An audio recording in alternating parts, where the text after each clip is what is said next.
Alright everybody, as you guys can tell from the from the title, basically I want to kind of clear up some things. Since I get asked this question so many times, it has a lot to do with why I'm doing this video. Now, the question always is, why knives? Why do you collect knives? The most recent one is, why have I become so into slippies? Slip joints, old school folding knives. It used to be, why are you buying so many knives? At one point in time, why are you buying so many guns? And I kind of clarified this in my last video as towards why it is that I am getting more into slip joints. Now, there are certain things that I buy primarily for myself. They are somewhat of an investment, but it's it's stuff like this. Okay, so I buy a Sebenza based off of the fact that supposedly they're the best knives made, and next to custom fit and finish, everything else like that. But the main reasons why I collect is because I've done so many hobbies. I know so many hobbies out there, and things that I do to try and keep myself basically out of trouble, out of wasting money, out of throwing money away. When I've got money in my pocket, I buy DVDs. I buy stupid stuff, magazines, for certain articles that I may happen to want to read. Clothing. One thing that I've really learned over time was that I used to spend a lot of money on clothing, on shoes, on jackets, on stuff that I really didn't need because I had so much of it. I mean, really, to tell you the truth, I'd spend anywhere in between $1,000 to $1,500 every 6 months in just clothing alone. And as far as I saw with stuff like that, I mean, those aren't things that I necessarily need. They would just be things that I would want at a particular time because I had all this money sitting in my pocket. I'm not a very good money saver. If I've got money in my pocket, I have a tendency to spend it. So that's why I got into certain hobbies. Certain hobbies would take me certain areas. I was a professional foosball player at one point. I wasn't in the upper echelon of professional pool players, but I definitely was a high-ranked league player as well as tournament player in pool, billiards. I've done other things. I've taken vehicles. I had a Honda CRX. I started turning it into a Euro racer and found out that that's an extremely expensive hobby. Now, there are certain bases as towards certain collecting hobbies or fixing up hobbies that where spending money isn't going to give you as much return. When I started doing all this work on my Honda, I started to realize that maybe this isn't the necessary field that I want to go into. Now, I did have a Honda CRX. It was a 91. It was in excellent condition, and I started applying a ton of money into it. I bought the exhaust. I bought basically the cold air intake. I was working my way up towards getting myself a Turbonetics turbo, stuff like that, and I mean, turbos can cost anywhere in between, depending upon what you're looking for, in between $1,000 to $10,000 for a turbo. Intercoolers, I mean, you're looking at several more thousands of dollars towards everything that you're gonna do. And then when I started to look at it, I'm looking at, well, what happens if I ever need to sell this down the road? Or what if I ever decide that it's just not for me anymore, and it was an interesting hobby. It was a very fun hobby, but it was also, you know, stealing my entire pocketbook, and it seemed like I was never really getting anywhere. I have had friends that have done it, and I still have friends that are doing it. I have a friend who's currently talking about who recently paid off his bike. This is a coworker, and he's also asking me the question as towards why I purchased knives. So we've had this discussion many times. Now his next project is building himself a hot rod. Now he knows and he fully understands, he's an older gentleman, he's older than me, should I say, the amount of work, the amount of time that's going to go into this. Now this is a big project that he's looking at where he's going to be spending $30,000 to $40,000 over the next 5 years to build himself a custom hot rod truck. And you know, it's really cool. We've had this discussion. It is definitely something that he wants to do, and it's something that really severely interests him, and he likes high horsepower stuff. You know, he's got the best Ninja bike that you can get out there. You know, the top rated, should I say, street legal, you know, crotch rocket race, you know, rice rocket, whatever you want to call it. And he's just into that stuff. Now I've got other friends that have built hot rods, and that's what they're into. I was heavily into it, but I realized that I wasn't into it as much as I thought I was. So I started to back off of it, and actually had my car stolen. So that's, you know, that's one of the other downfalls, is that, you know, you can end up having that type of stuff stolen because all it does is sits outside. I didn't have a garage at the time, so that's, you know, kind of the downfall. Now another reason why I started getting into guns heavily, it started to slow me down when I found a couple of guns that I didn't particularly like.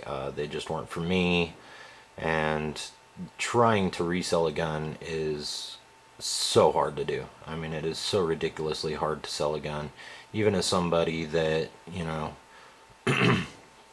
may not particularly, or may particularly want it, but it's a used item. Now you could take a Glock, which is pretty much the standard of, you know,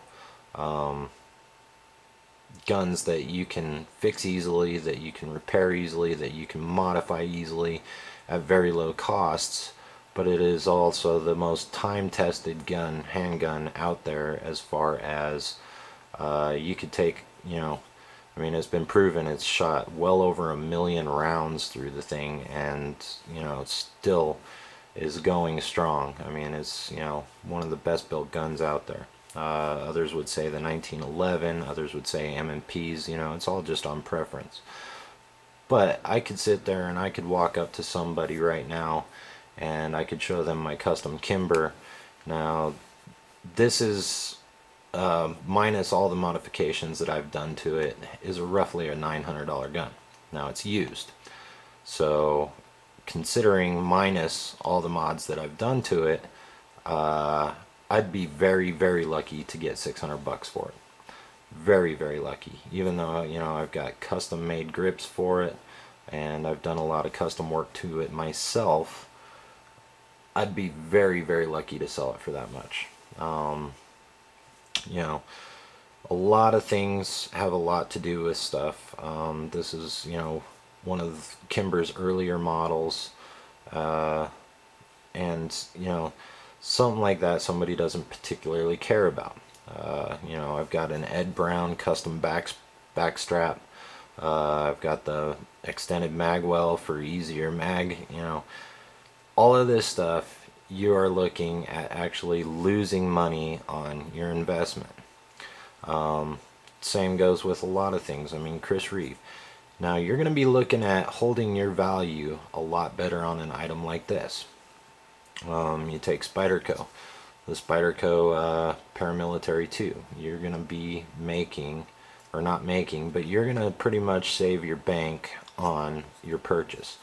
There are other items such as, you know, the old military with the carbon fiber and the S90V steel. Now you might be able to make 20 bucks on it, 30 bucks on it from your original purchase, just because it's rare, it's hard to find, and it's, you know, there were only so many of them made. So that's one thing. Now just purchasing the basic is something where you won't make money. But I purchased these for myself. These are something that I purchased for myself, as well as for a down the road, if I ever have to sell something, these are something that I can sell and at least make some sort of, you know, my investment back. But at the time I was able to use them and appreciate them. Now when I get into my GEC knives that I purchase are for myself. I purchased them knowing that at the time that there's no way I'm ever going to make back what I put into them. Used, unused, anything like that. Now, not to say that 50 or 60 years down the road from now I can't sell these for a profit if they're still in mint condition and well maintained, depending upon where the company is at. Now, I started to step into the very old, very rare Winchesters, Remingtons, some very unknown names like George Westholm. You know, there's a lot of different companies, a lot of different manufacturers out there that nobody even knows about unless if they're part of the slip joint community and they are avid collectors. I've bought a few custom knives, but then again, those custom knives, even though in still mint condition, they're going to be hard to sell for the price that I paid for them. Okay, now something like this that is old, very rare and very difficult to find, very hard to come across. This one particularly, okay, this one is a rarer model, and it's going to be difficult for somebody to find. Now, if somebody wants this as part of their collection, to say that I was to put this on Blade forums and there happened to be a Remington collector out there, he's going to find it hard pressed to not pay my asking price for this. So regardless, this is an item that I most likely will make money on. It may not be a whole lot of money, but it could be some money that, you know, I'm going to be making back on it. And so the reason why I've stepped into this field is because I've gotten comfortable with my tactical knives. I've gotten comfortable with all my guns. I think I showed all my guns. I have, I think, currently 7 of them, but I'm comfortable with my guns. The only thing that I don't have that I'd like is an AR-15. I'm comfortable with the current situation on my customs, on my custom tactical knives by my custom knife makers. I still, you know, there's still some out there that I want, but to be purchasing knives for $5,000, $6,000, you know, $1,000 on particular knives isn't something that I'm looking at right now. Right now I'm looking at, I'm in a comfortable state and I want to move forward with getting a decent collection going of some items that will eventually end up, you know, being something towards my future, my daughter's future, you know, possibly her children's future, something that someday somebody's willing to pay a lot more than what I originally paid. I mean, it's a value that has, you know, lasted many years. It's already lasted 100 years, and, you know, hopefully it'll last another 100. I mean, if I can make it through my lifetime without spending or without needing to sell these, I will. But not to say that that's never going to happen, so it is an investment. I'm going to go on to a part 2, so please watch part 2. Thanks, guys.